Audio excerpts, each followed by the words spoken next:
Hey everybody, this is Ralph, and today I'll be doing a Class 1 prep on the mandibular right second molar.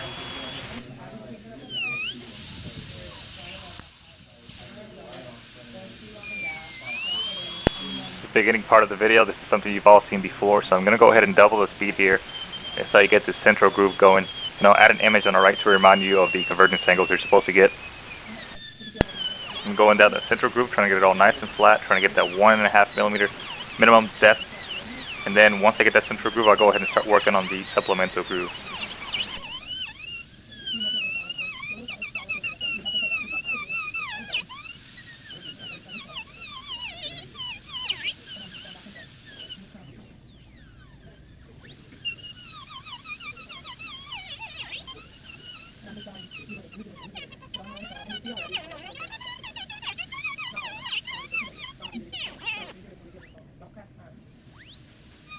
Now I'll be working on the supplemental grooves going buccally and lingually, trying to maintain the same depth as the central groove and trying to make it all nice and smooth and flat by slowing down the pedal a couple times.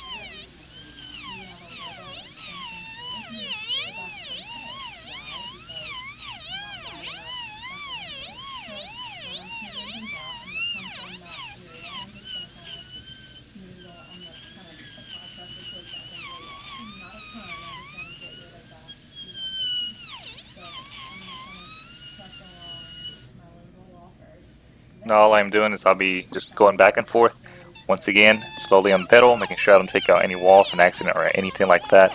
Remember that if you go slow on the pedal with a high speed handpiece, you're not going to be taking much out because it has low torque. So as soon as it touches the wall, it'll slow down just enough.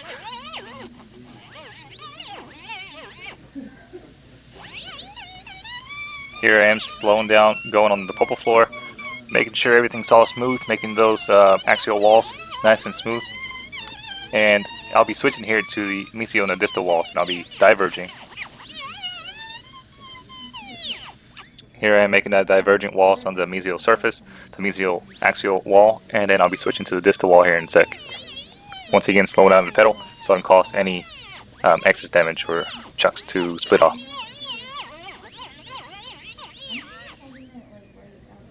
I'll try to zoom in here for you guys so you can see what I'm doing. I'm trying to take off any of the sharp surfaces of the tooth and trying to angle that burr a little bit just to get that diverging walls on the distal end, the distal axial wall.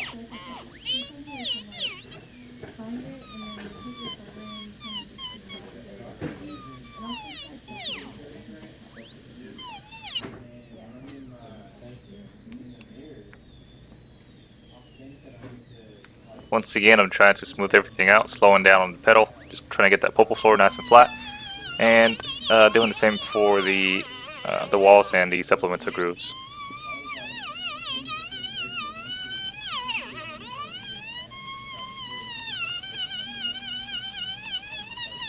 I'll go ahead and zoom in and speed up the video a little bit as I'm finishing up this prep, and a couple people have asked me why I don't work in the mouth while I'm demonstrating these preps, and right now I don't have a camera that can get a nice zoomed in footage while I'm working in the mouth, so all I'm using is my phone with a macro lens, so it'll probably be like that for a while.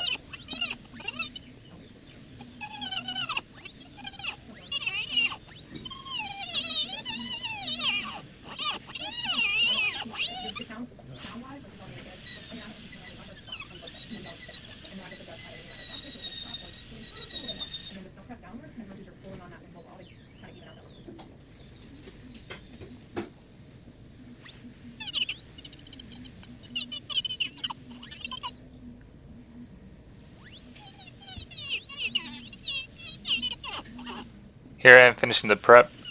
Later on I noticed that there were some spots that could have probably touched up a little bit more, smoothed out, but I think for this demonstration this is good enough.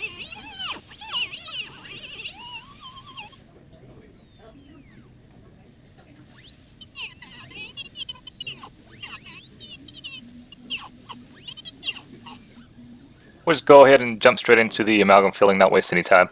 So right now I'm just trying to place some amalgam here on the surface, and you'll see me compress the amalgam. And I want you to pay close attention to how much amalgam I put in. I'm not putting that much amalgam. All I'm doing is getting enough so I can get any of the little corners on the pulpal floor to be filled in. I'm putting a lot of pressure down there, and I'll put an image up here in a sec so you can see what I mean. You want to get everything covered, all the amalgam nice and tight in there.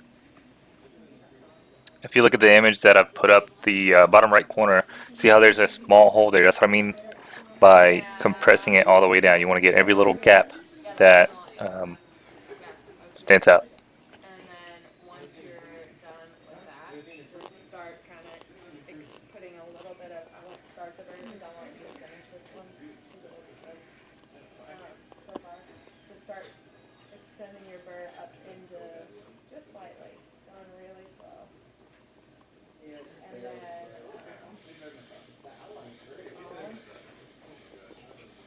Here you can see that I've pressed it all down and I'm ready to move on to the next step.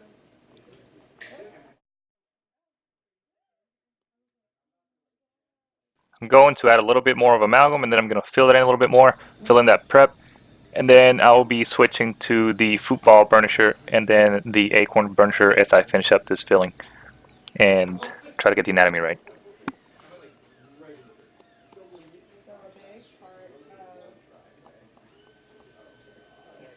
a big part of your, especially amalgam restoration thinking guys, is that occlusal, and then this is like your axial wall, and like pretending here's your prep, is that this little angle right here is nice and defined and smooth. If it's jagged, you're gonna see that jaggedness in your amalgam. So one thing that I do if I know I'm gonna be restoring with amalgam on like a competency or something, is just kind of at the very end of things, running my 330 along this little edge, just to make sure I get rid of any like irregularities in that surface.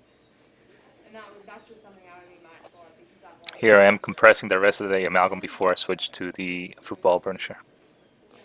so in that pre-prep one, we can maybe make sure that it's ideal for you.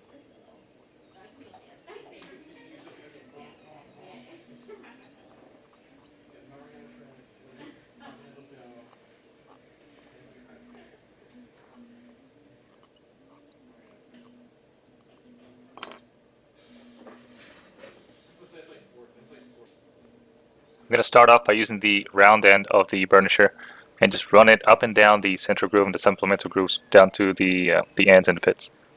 You'll get the basic anatomy, and then we'll switch to the acorn burnisher.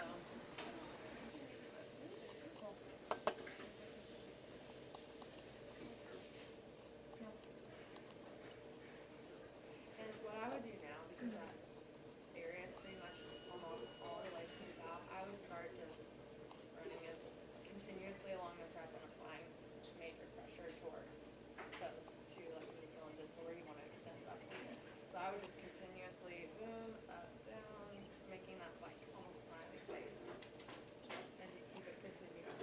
And that will get rid of your remaining discoloration marks. Maybe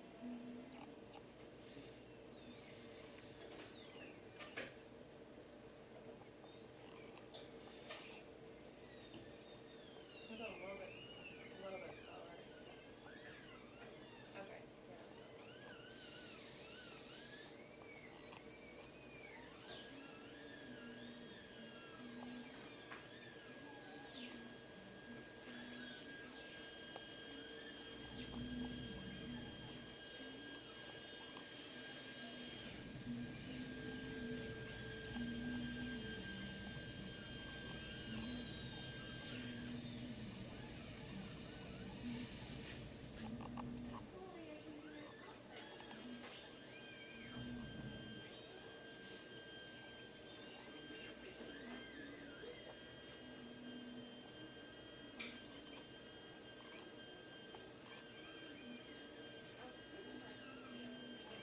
Here it still looks a little rough, so I'll be smoothing it all out and just finishing up.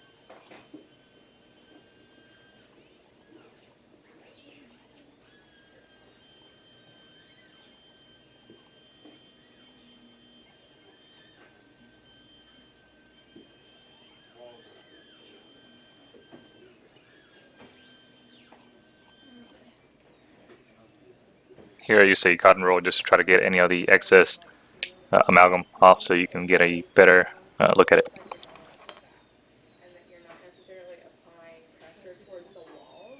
You're just kind of letting your burr go a little bit faster than it should be and like floating it in there, which is just naturally taking it down. So you do have to be really careful. I think you're doing well with that though. Like I think that's a good, at least initial. Now if like you feel more comfortable maybe using your friction grip with the slow speed, once you have that initial outline and doing it that way, that might be something that you consider too. Thank you for watching this video, and I hope it helps you with your Class 1 prep and filling. And you can try it out. I just don't normally recommend